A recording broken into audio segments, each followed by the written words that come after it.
شروع رج 9 اول میایم بست رج 8 رو میزنیم. پس ما آخرین این بافتا رو انجام دادیم و وصل میکنم به ابتدای رج. خب ببینید ما برای رج 9 داخل این فضا رو باید بست انجام بدیم، بافت انجام بدیم. ببینید داخل این فضا، پس باید خودم رو برسونم به داخل فضا. اولین زنجیری که داشتم یه بست میزنم و با یه بست دیگه وارد این فضا میشم. همینجا یه زنجیره و یه پای کوتاه، 8 تا زنجیره میزنم. مستقیما میرم داخل این فضا. بعد یه زنجیره میزنم و میرم داخل فضا از دسته بعدی. پس ببینید این قسمت به این شکل شد. این دوتا نزدیک هم شدن. دوباره 8 تا زنجیره، 5 6 7 و 8. میرم داخل این فضا، یه دونه پای کوتاه میزنم و یه زنجیره، دوباره وارد گروه بعدی میشم.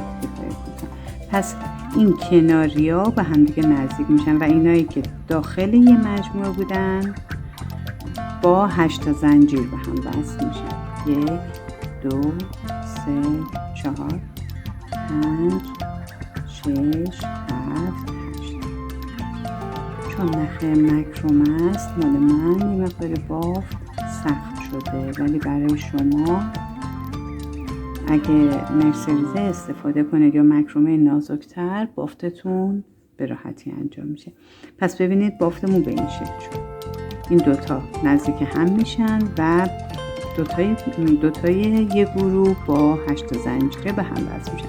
اینو میبافیم تا انتهای رج 9 و اتصالش رو خدمتتون میگم. خب به انتهای رج 9 رسیدیم. آخرین پای کوتاه رو زدم، یه زنجیره میزنم و وصل میکنم به پای کوتاه اول رج. خب ببینید الان ما توی قسمت 8 زنجیره باید بافت انجام بدیم. بعد خودم برسونم به وسط 8 زنجیره. پس از روی زنجیره هایی که زده بودم پای کوتاه میزنم، یه پای کوتاه، 2 تا پای کوتاه، 3 و 4 پای کوتاه. با این پای کوتاه 4 تا بست.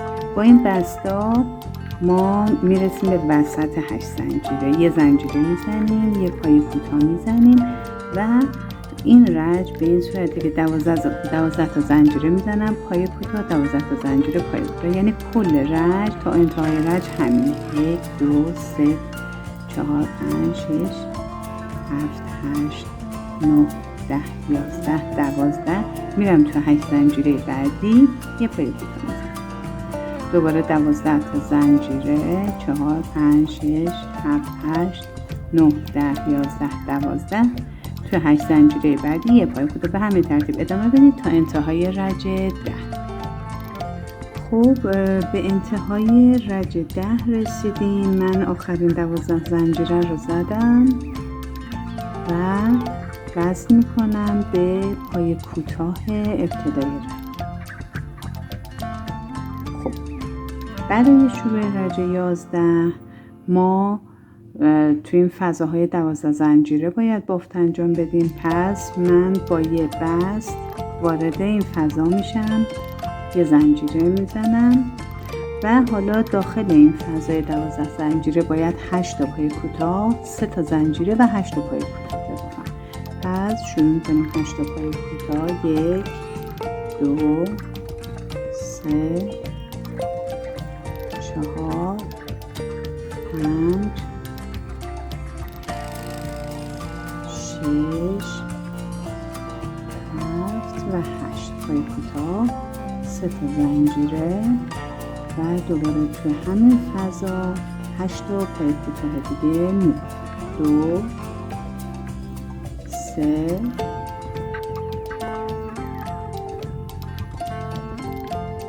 4 4 5 6 7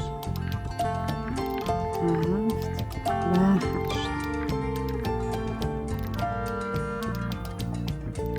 و مستقیما میرم توی فضای 12 زنجیره بعدی 8 تا پای کوتاه میزنم و 3 تا زنجیره و 8 تا پای کوتاه، یعنی کل رج به این ترتیب میره جلو. ببینید به این شکل در میاد. پس تا انتهای رج به همین ترتیب ببافیم و اتصالش رو برای شروع رج 12 میرسم خدمتتون. خب به انتهای رج 11 رسیدیم. 8 پای کوتاه رو بافتم و حالا وصل میکنم به پای کوتاه اول رج. ببینید ما برای شروع رج 12 باید توی این فضاهای 3 زنجیره 12 تا پای بلند ببافیم. پس من باید خودم رو برسونم به این فضای 3 زنجیره. 8 تا پای کوتاه داشتیم، پس ما در واقع 8 تا بست میزنیم از روی پای کوتاه، یعنی از روی گندمیاشون بست میزنیم و میریم جلو تا به فضای 3 زنجیره برسیم.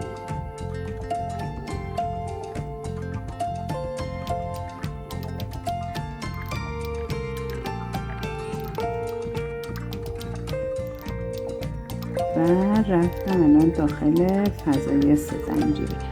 خب برای 12 تا زنجیره 12 تا پای بلند اول 3 تا زنجیره میزنم به عنوان پای بلند اول و بعد 11 تا پای بلند دیگه داخلش میبافم. من میبافم و برمیگردم. 12 تا پای بلند رو بافتم و حالا باید 8 تا زنجیره بزنم. 6 7 و 8 و مستقیما میرم داخل این فضای 3 زنجیره و دوباره 12 تا پای بلند میبافم. پس به همین ترتیب کل رج 12 به این صورت هستش که توی فضای 3 زنجیره 12 تا پای بلند میبافیم. حد فاصلشون 8 تا زنجیره. دور تا دور رج رو ببافیم و برای اتصال برگردیم. خب عزیزان رسیدیم به انتهای رج 12. آخرین 8 زنجیره رو میزنم و باید وصل بکنم به 3مین زنجیره از پای بلند اول. پای بلند اولم به صورت 3 زنجیره. برای اینجا چون ما بافت رج 13مون از پشت هستش، پس قلاب رو از پشت وارد 3مین زنجیره میکنم و بعد این حلقه رو میگیرم و میکشم عقب. اجازه بدید. بعد به این صورت همینجا بهتره برگردونید به عقب، پشت 3 تا زنجیره میزنم و برمیگردونم. ببینید این شد اولین پای بلند برجسته از پشتم. حالا بقیه 11 تای دیگر رو هم پای بلند برجسته از پشت میبافم.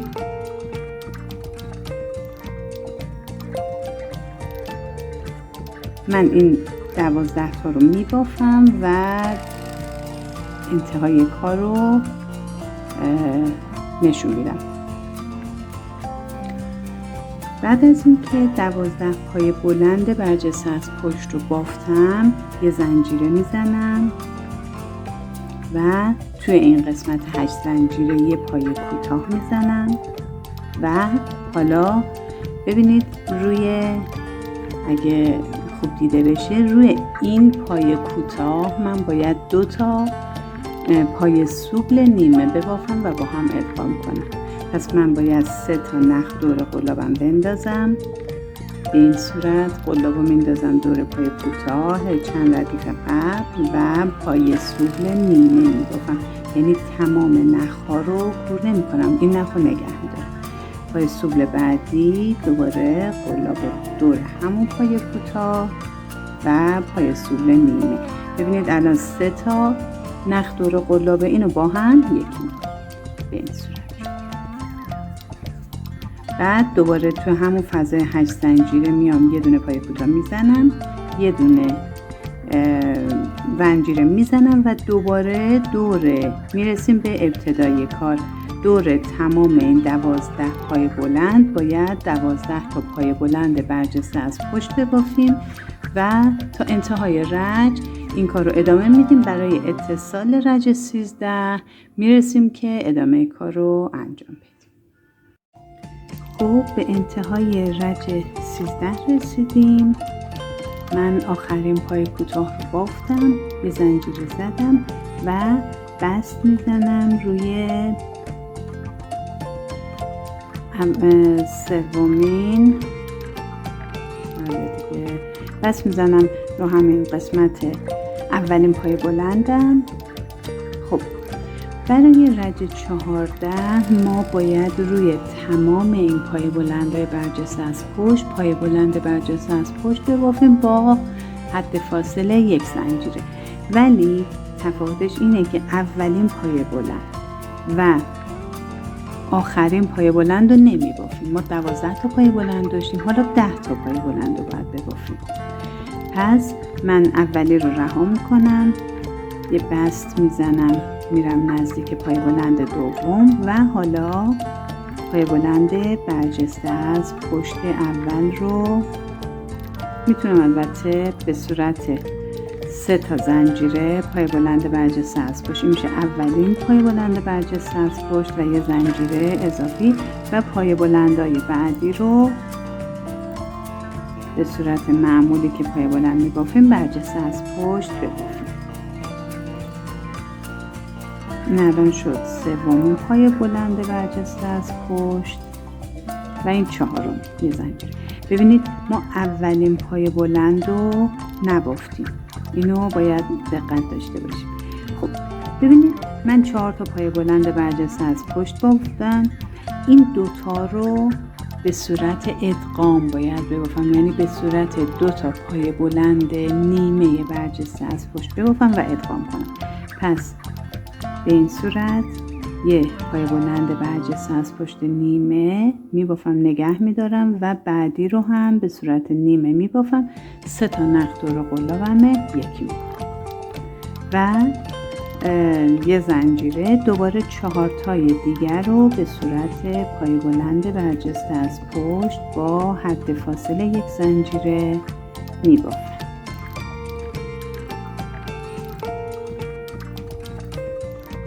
و اینم 4 یه زنجیره میزنم. پس ببینید این آخرین پای بلند برجسته از پشتمه که نمیبافم. پس ببینید در کل ما اینجا 4 تا پای بلند برجسته از پشت داریم. یه پای بلند دو تا پای بلند قبلی رو به صورت ادغام در میاریم که یه پای بلند در نهایت برای رج بعد محسوب میشه. بعد دوباره 4 تا پای بلند برجسته از پشت داریم. یه زنجیره که میزنم، میام دور این پای سوبلم یه دونه پای ادغامی، دور پای سوبل ادغامی یه پای کوتاه میبافم، پای کوتاه برجسته از رو. یه زنجیره میزنم و میرم تو این دسته جدید. پای بلند اول که اینو نمیبافم، دور از پای بلند دوم شروع میکنم برجسته های از پشت و با حد فاصله 1 زنجیره. پس ببینید الان کارمون به این صورت هستش که از این دسته ها پای بلند اول و آخر رو نمی بافیم. 4 تا پای بلند برجسته از پشت می بافم. 2 تا وسطی ها رو به صورت 2 تا پای بلند برجسته نیمه از پشت ادغام می کنم و 4 تای دیگر هم به صورت پای بلند برجسته از پشت. حد فاصله همشون 1 زنجیره است. این آخرش هم یه زنجیره میزنن، یه پای کوتاه برجسته از رو و دوباره ادامه کار میبافیم تا انتهای رج 14 میایم که اتصال رو انجام بدیم.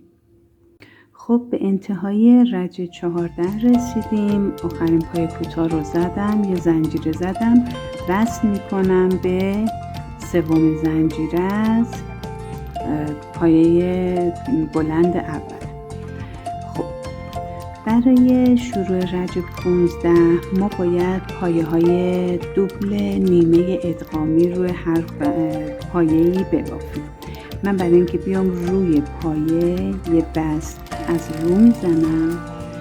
برای پایه دوبل اولم 4 تا زنجیره میزنم. این پایه دوبل اولمه و روی هر کدوم از این پایه هامون باید 5 تا پایه دوبل نیمه ببافم و یکی بکنم.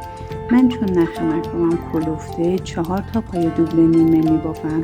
شما اگه از نخ نازک استفاده میکنید 5 تا ببافید. ببینید آخرین نخ دوبل رو نگه میداره.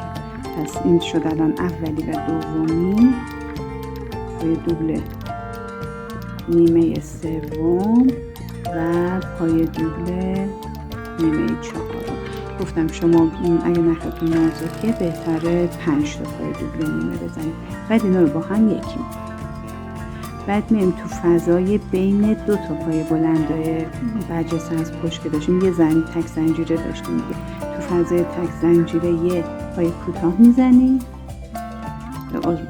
اینجا بعد از اینکه اینو ادغام کردم یه زنجیره میزنم. بعد تو فضای تک زنجیره یه پایه کوتاه و یه زنجیره. دوباره روی تمام پایه ها ما این پایه های دوبل ادغامی رو اجرا میکنیم. پس یه بار دیگه من میبافم. 2 تا نخ دور قلاب میندازم. پایه دوبل اولم،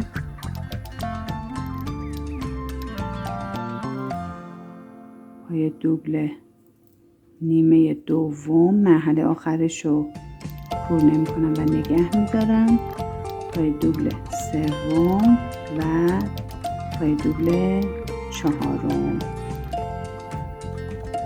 و اینا رو با هم یکی میکنم. یه زنجیره میزنم. تو فضای بین پایه بلندی که بافتم و پایه بلند بعدی یه فضای تک زنجیره بود. یه پایه کوتاه میزنم و یه زنجیره. پس به همین ترتیب میرم جلو. من تا انتها میبافم و کاری که باید روی این پایه کوتاه انجام بدیم و خدمتتون میگم. خب نهمین پایه دوبل ادغامم بافتم. زنجیره میزنم و روی این پایه کوتاهی که تو رج قبل بافته بودم یه پایه کوتاه میزنم و یه زنجیره و دوباره شروع میکنم.